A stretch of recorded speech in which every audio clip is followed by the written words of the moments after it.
Are you having a hard time figuring out what to get Dad for Father's Day? You should check out Row 1 Brand's Vintage Pictorum Gallery. They have America's best sports art. With over 7,200 historic sports prints, you're assured to find something unique for Dad this Father's Day. Instead of a boring old tie, get him a historic baseball photo taken by Henry High Sandham at the historic Polo Grounds Stadium in New York City during the 1894 Temple Cup. Or, if he's an NFL buff, check out the 1963 vintage NFL poster. These are so good looking that you'll be amazed how they turn out. Shop now at sportshistorynetwork.com/row1 and save 15% off your order.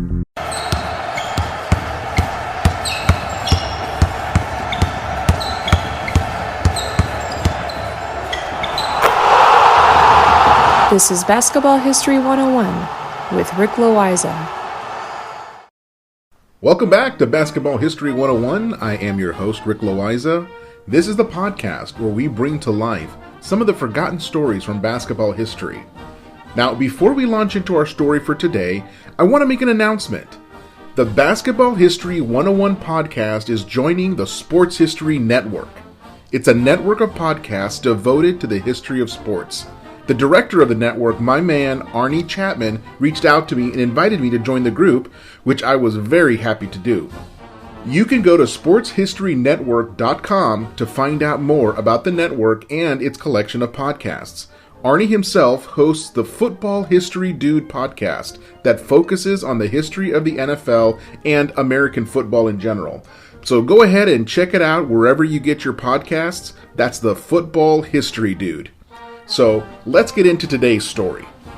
The game of basketball is always developing. Since the invention of the game, players and coaches have always been looking for new ways to push the boundaries of the game, trying new techniques or new moves, or sometimes it's a way to exploit the rules for a competitive edge. Basketball is and always has been a competitive game, and anything that's competitive is always going to invite creativity and invention. Because that's how you gain an edge over your competition.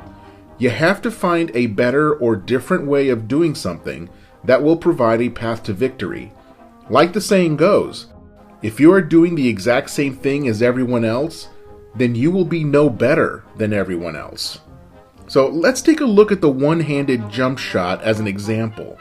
It was invented as a way to produce a high volume of shots. Up until the 1930s, the two-handed set shot was the proper way to take a shot, but it resulted in college teams scoring in the 30s or in the low 40s. But once the jump shot took hold in the late 1930s, scoring went up immediately into the 50s. If you want to know the story of the one-handed jump shot, check out episode 6. In that episode, I go into detail about how the one-handed jump shot was popularized and how it changed basketball for the better. But today, we're going to talk about the dribble and how it was invented. We talked about it briefly in episode 20, but today we are going deeper into the story of how the dribble came into being. It wasn't always part of the game. When Dr. Naismith invented the game of basketball, he had not conceived of the dribble. His original 13 rules of the game stipulated that you could not run with the ball, like in American football or rugby. The ball was only supposed to move around the court by a pass.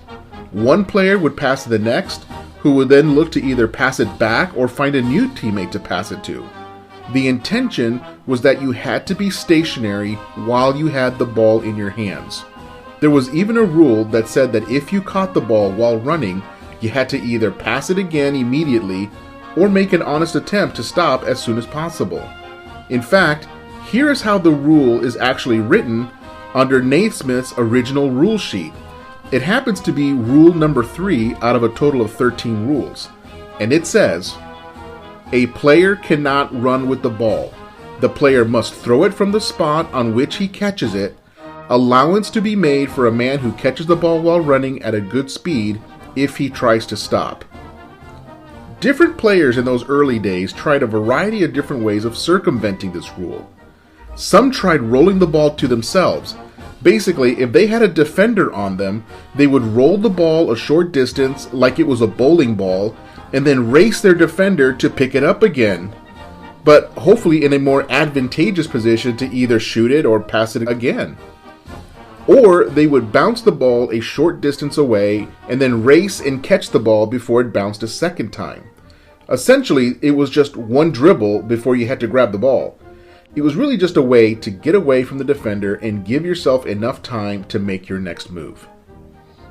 Or the funniest of all was that some guys would tap the ball into the air and keep tapping it up while they moved around the court. It looked like a one-man game of hot potato. They would run down the court with the ball only inches above their open hand as they would continuously tap it up. Eventually, a rule was made that when you tap the ball had to go above your head. Now, this made the maneuver harder for players, which is what the intention of that rule was. People didn't like the tapping technique, so they needed to do something to reduce it. In one sense, it was like the Wild West out there. People were coming up with all kinds of ways to creatively move around the court with the ball without breaking the letter of the law. The original rules of basketball were 13 rules, typewritten on a single sheet of paper. If you look at the NBA rulebook today, it's like a large dictionary in size. And that's because over time, rules needed further and further clarification. New situations required new sets of rules to govern them. Loopholes needed to be closed to keep teams from exploiting it. When you get honest about it, the rule book is like a large legal document, and it's written like that. But now, it's time to actually get into the dribble, and we're going to do that right after this break. This podcast is part of the Sports History Network, your headquarters for the yesteryear of your favorite sport. You can learn more at sportshistorynetwork.com. Welcome back, and now let's get into the origins of the modern dribble. By 1896 or 1897, sources aren't totally clear. This is just a few years after the game was invented, but teams were already being formed at the university level and they were playing against each other. And this is where Yale University comes in. Their coach spotted a loophole in the rule that would allow a player to move while continuously bouncing the ball. Unlike the other creative ways that players use to circumvent the rule about not carrying the ball, dribbling was a way to get around that rule, but still keeping the ball as secure as possible. Basically, it was the least risky way of all the methods out there for moving around the court with the ball. And it wasn't even thought of as dribbling at the time. It was viewed more like passing to yourself. So essentially, you were making a series of short bounce passes to yourself that allowed you to move around the court without violating the rule of not running while holding the ball. And they used it to great effectiveness. And there was no rule against double dribbling at the time either. That would come around in 1898, just a year or two later, when it was realized just how much of an advantage the offense had by being able to dribble, stop, and then dribble again in the same possession. And they could do this as much as they wanted. There was no rule against it. In some places, a rule was made that you could only bounce the ball once, and then you had to either pass or shoot. Now you have to remember that back then there was no official governing body over basketball. Different leagues had different rules. There were always some people that tried to make their case by appealing to Dr. Naismith. After all, he invented the game. But despite whatever opinions he had about how the game was changing, even his words didn't carry that much weight because, again, there was no one to enforce these rules. Different parts of the country were doing it differently. Standardization would come later. But the other tricky thing about dribbling back then was that the basketball had laces on it, like in American football. The laces made it so that you wanted to avoid bouncing the ball with the laces down because that would make contact with the floor and cause the ball to bounce off in some random direction.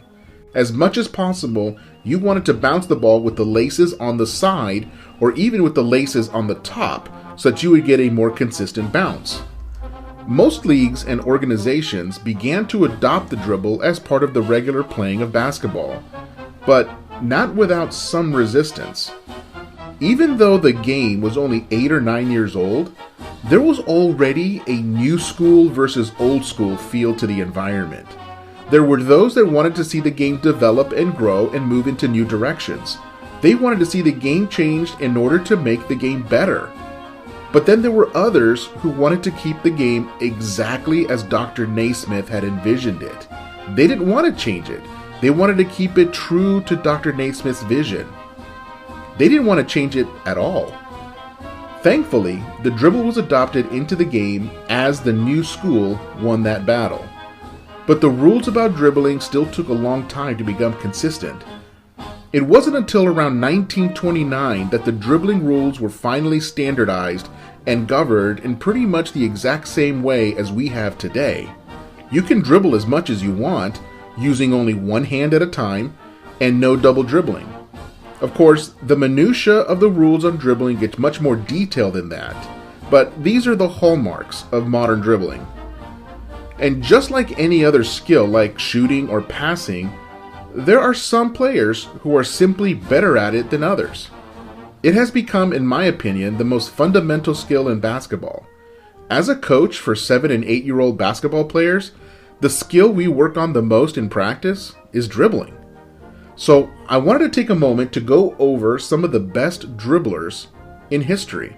Now, I just want to clarify, this isn't my list. This is a list that came up by a website called The Sportster, who was trying to rank the top dribblers in the country. Now, here is their top 10, and this comes from a few years back, but of all the lists I looked at, it was one of the few that went all the way back to before the 1980s. So here goes, and we're going to do this starting with number 10, and again, this is their list, but I think it's a pretty good one. Number 10, Jamal Crawford. Number 9, Earl the Pearl Monroe. Number 8, Kyrie Irving. Number 7, Chris Paul. Number 6, Bob Cousy. Number 5, Jason White Chocolate Williams. Number 4, Isaiah Thomas, the good one that played for the Pistons. Number 3, Allen Iverson. Number 2, Tim Hardaway. And at number 1, Pistol Pete Maravich. I imagine that if we had to do that list today, we would have to include Steph Curry somewhere in there in the top 10, meaning that one of the players I just named would have to drop out of that list. But of course, these types of lists can be debated all day long, and I have no problem if your list is different from mine. Remember, this list wasn't even my list, but I think it's a good place to start for some friendly debate.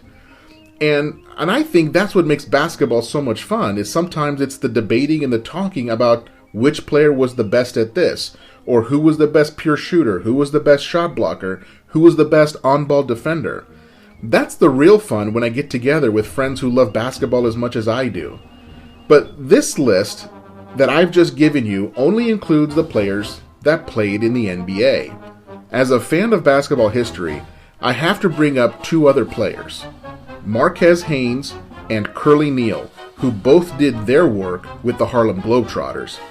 But man, could those guys dribble a basketball. It was absolutely phenomenal. In fact, many still consider Marquez Haynes to be the greatest dribbler of all time. I'll just leave that there. So, there you have it. That's how the dribble developed and became part of the game. And I'm so glad that the new school won back in the late 1890s, that their idea of dribbling is now included in a standard part of the game. So, that's it for today.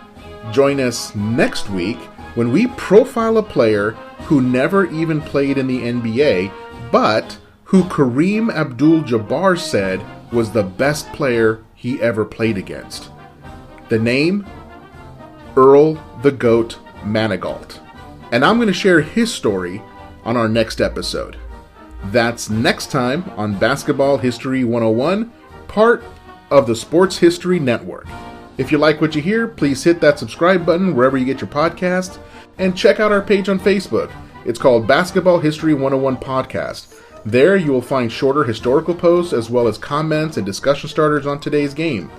I'll also announce there when new episodes come out. I want to thank my producer and editor, Jacob Loaiza. Join us each week as we continue to mine the history of basketball for more great stories from the past. And don't forget to check out sportshistorynetwork.com for more information on my podcast and the rest of the podcasts in our network. Take care and see you soon.